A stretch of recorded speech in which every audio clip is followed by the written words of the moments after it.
उत्सव, तब तो बड़ा ही आनंद आएगा। मधुर पकवान बनेंगे, नए नए वस्त्र मिलेंगे और भी बहुत सारी वस्तुएं मिलेंगी।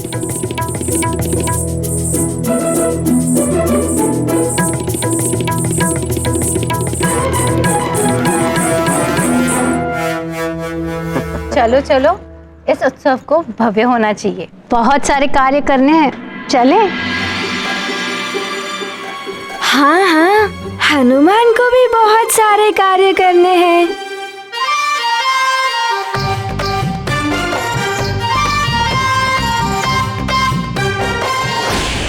महाराज, महाबली कुंभकर्ण को जगाने का समय हो गया है। सारी व्यवस्था हो चुकी है। आइए राजमाता, आइए महाराज।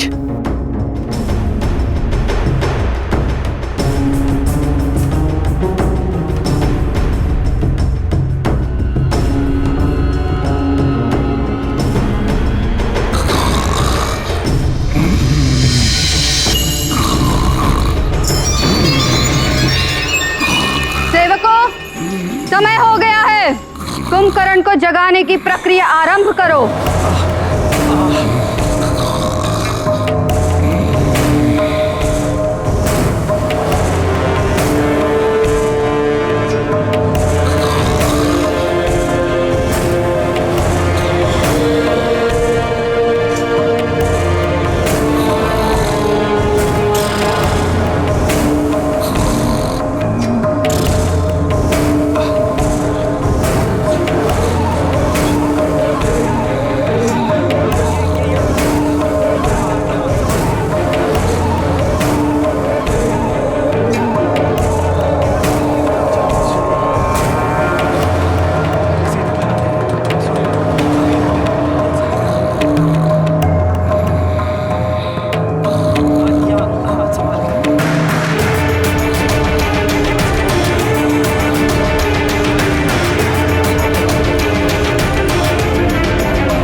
ऐसे नहीं उठेगा कुंभकर्ण।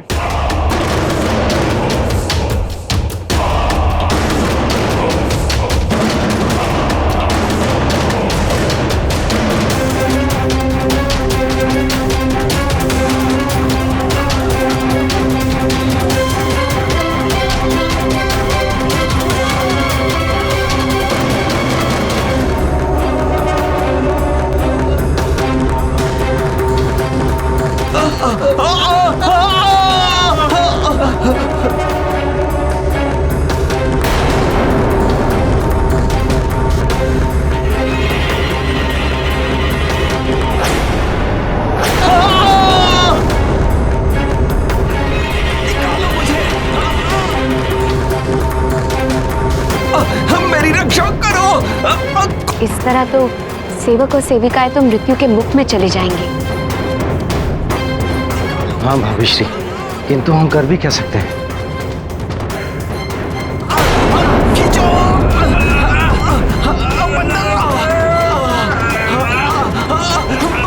भैया कुंभकर्ण के विशाल काया के समक्ष सब विवश है। इसे जगाना सहज नहीं है। दशग्रीव, कुछ करो।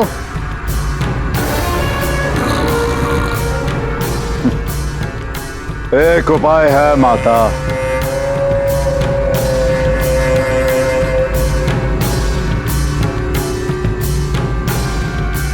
जी माता। ये माताश्री और स्वामी को क्या हुआ? लगता है कुछ विशेष करने वाले हैं।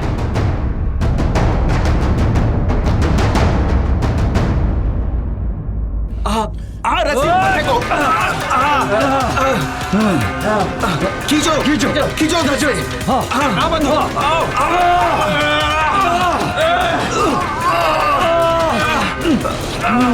शीघ्रता से खींचो।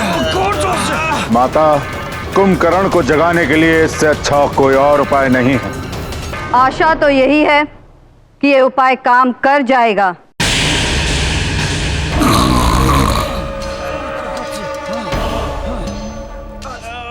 लगता है अब ये जाग जाएगा।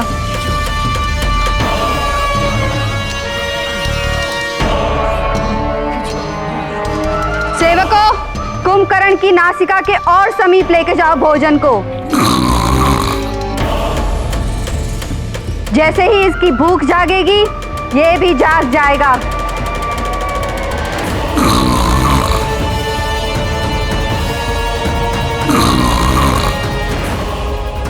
हाँ माता, भूख तो अच्छों अच्छों की नींद उड़ा देती है।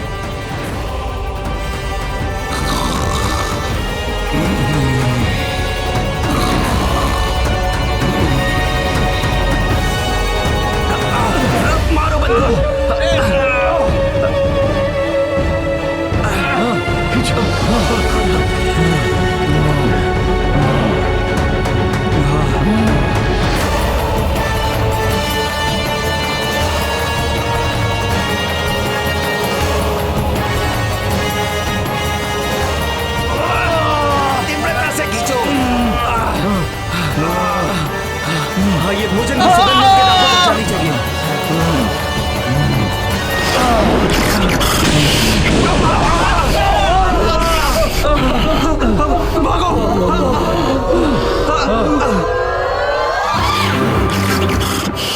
कुंभकर्ण, मेरा पुत्र।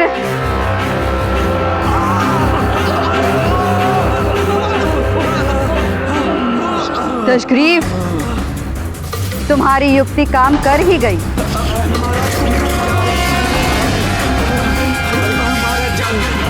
मेरा भाई कुंभकर्ण जाग गया।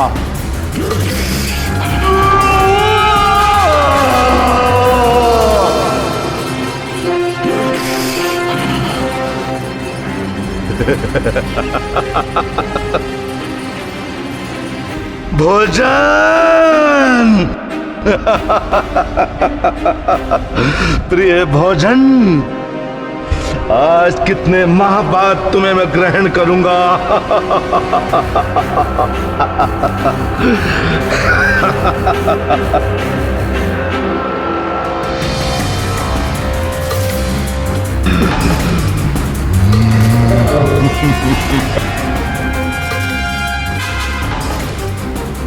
भोजन के पश्चात हम ये जान जाएंगे कि वो कौन सा रहस्य था जिसके कारण ये भयभीत था।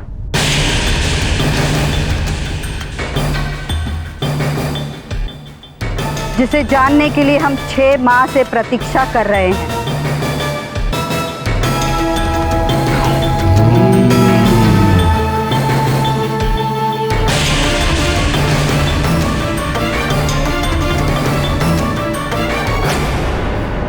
माते,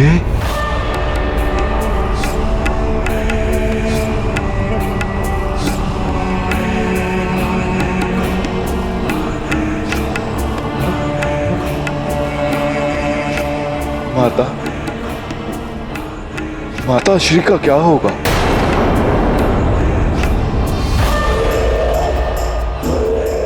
भ्राता दशानन, भ्राता दशानन, आपको कहीं क्या हुआ कुंभकर्ण? शांत हो जाओ पुत्र, शांत। माते, भैया का क्या होगा?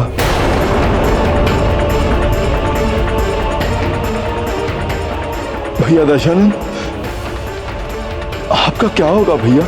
कुंभकर्ण, तुम जैसे महाबली विशाल राक्षस का यूं बालकों की भांति भयभीत होना शोभा नहीं देता। शांत हो जाओ पुत्र और बताओ बात क्या है? क्यों भयभीत हो? किस बात की चिंता है तुम्हें? माताश्री, ये चिंता की बात ही है माताश्री। जिस बड़े भाई ने मुझे पिता के समान स्नेह दिया हो, यदि उन्हें कुछ हो जाए और मैं चिंता ना करूं, ऐसा किस प्रकार संभव है माताश्री? परंतु मुझे हुआ क्या है कुंभकर्ण? मैं तो सकुशल तुम्हारे समक्ष खड़ा हूं। नहीं भैया,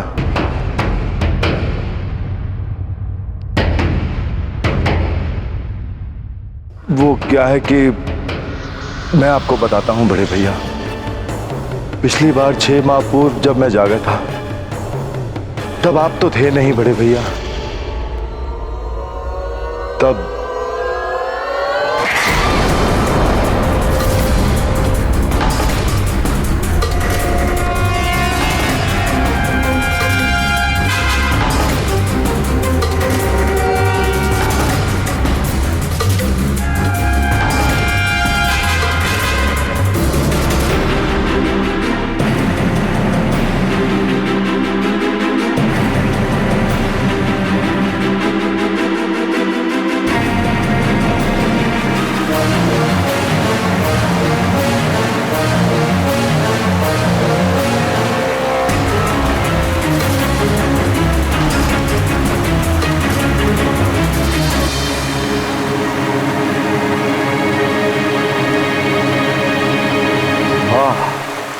कितना सुंदर झरना है। इसे देखकर तो मेरी प्यास और बढ़ गई। क्यों ना इसका जल ग्रहण कर मैं अपनी प्यास बुझाऊं।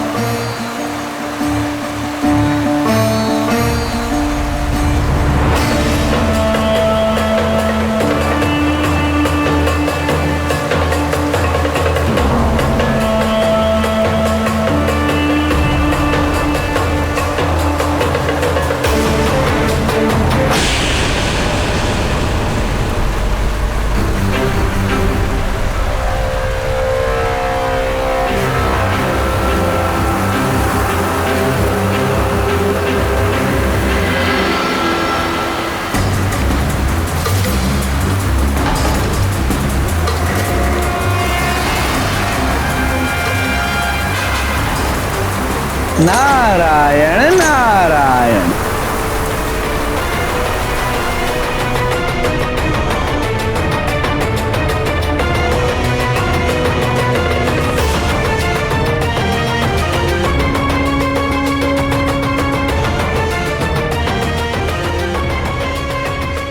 कौन है जो इस घनघोर वन में नारायण नारायण बोल रहा है?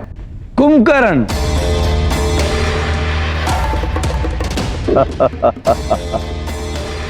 कभी झुकना भी आना चाहिए। देवर्षि नारद, प्रणाम। मुझे भी ऐसा ही प्रतीत हुआ था कि आप ही होंगे। तो क्या है ना देवर्षि, कि आप मुझे दिखे ही नहीं। कुंभकर्ण, चाहे बड़ी देह वाले हों या पद में बड़े हों, बड़ों को कभी कभी झुक भी जाना चाहिए। देवर्षि, आप कभी कभी बड़ी गूढ़ बातें कह जाते हैं। स्पष्ट कहिए कि आप कहना क्या चाहते हैं। अब जैसे तुम्हारा बड़ा भाई रावण, वो तो बस नारायण नारायण, स्वयं को सबसे ऊंचा महान समझता है। नर वानर तो जैसे उसके समक्ष कीड़े मकोड़ों के समान है। देवर्षि, आप बात को गोल गोल घुमा रहे हैं। साफ साफ कहिए कि आप भ्राता श्री रावण के बारे में क्या कहना चाहते हैं। नारायण नारायण। विष्णुदेव ने नर अवतार धारण किया है। उनका जन्म हो चुका है रावण का वध करने के लिए। देवर्षि, देवर्षि,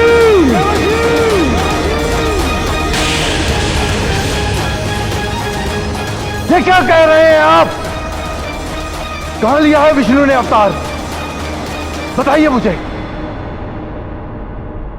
नारायण नारायण।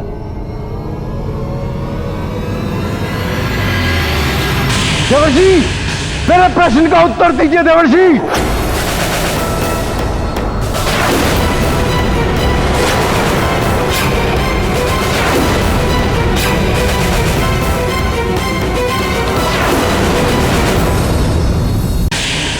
ये क्या कह रहे हो कुंभकर्ण?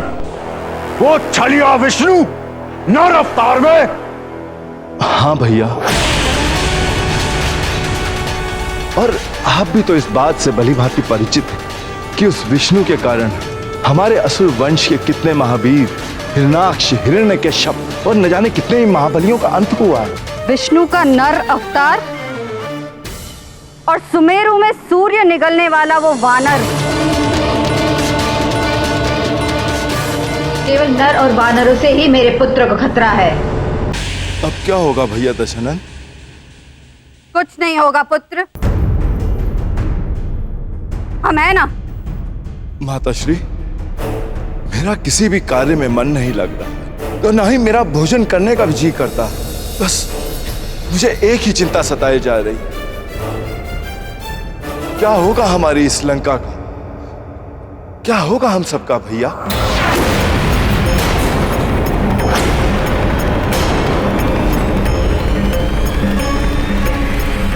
कुछ तो कहिए। कुंभकर्ण, ये धुर्त देवता कितना भी छल कपट कर ले, कोई भी अवतार धारण कर ले, किंतु हमारे पुत्र रावण का ये कुछ भी अहित नहीं कर सकते। किंतु माताश्री, स्वयं देव ऋषि नारद मुनि ने आकर चेतावनी दी है, समय रहते हमें संभल जाना चाहिए। वो नारद भी तो कम धूर्त नहीं है, इधर की उधर लगाता फिरता है। 6 माह हो चुके हैं उस नारायण को अवतार लिए हुए और मुझे कोई सूचना नहीं। मेरे गुप्तचर कहां सो रहे हैं?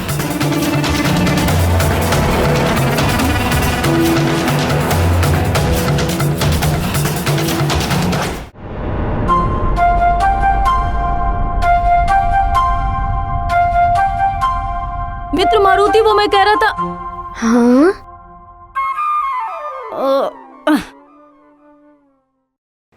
मित्र हनुमान। मित्र नील, नल, सुषेण, दधिमुख, तुम सब मेरे अभिन्न मित्र हो। तुम जो चाहो मुझे बुला सकते हो, मारुति या हनुमान। मित्र तो तुम्हारा वही रहूंगा ना मैं।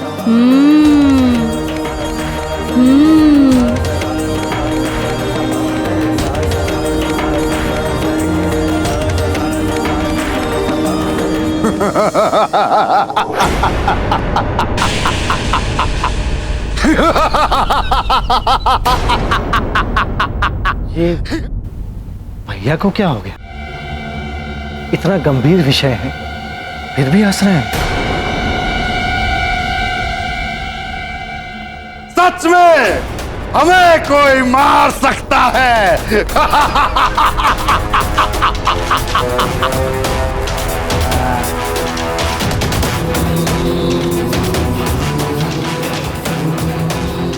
रावण है हम, अहम ब्रह्मास्मि। हमारा तनिक सा भी कोई अहित नहीं कर सकता। तुम्हारा यही अहंकार तुम्हें एक दिन ले डूबेगा दशग्रीव।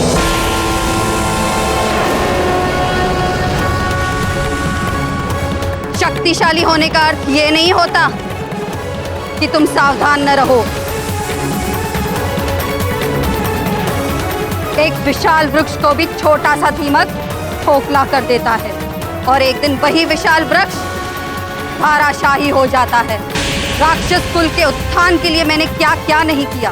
मैं चाहती तो किसी भी राजा से विवाह करके महलों का सुख भोग सकती थी। वन में आश्रम बनाकर रहने वाले वृद्ध ऋषि से विवाह किया। किंतु माता, पिताश्री ऋषि विश्वरा से आपने विवाह तो स्वेच्छा से किया। रक्ष कुल के कल्याण के लिए ये विवाह आवश्यक था विभीषण। जिससे कि मेरी संतान ब्रह्मर्षि विश्रवा के कारण ब्रह्म ज्ञान से संपन्न हो और हमारे रक्ष वंश के कारण उसमें राक्षसों की असीम शक्ति हो। असीम शक्ति के साथ जो महाज्ञानी होगा वही समस्त संसार पर राज कर सकेगा। किंतु न जाने क्यों मेरा यह स्वप्न मेरी संतानें पूरा कर भी पाएंगी या नहीं।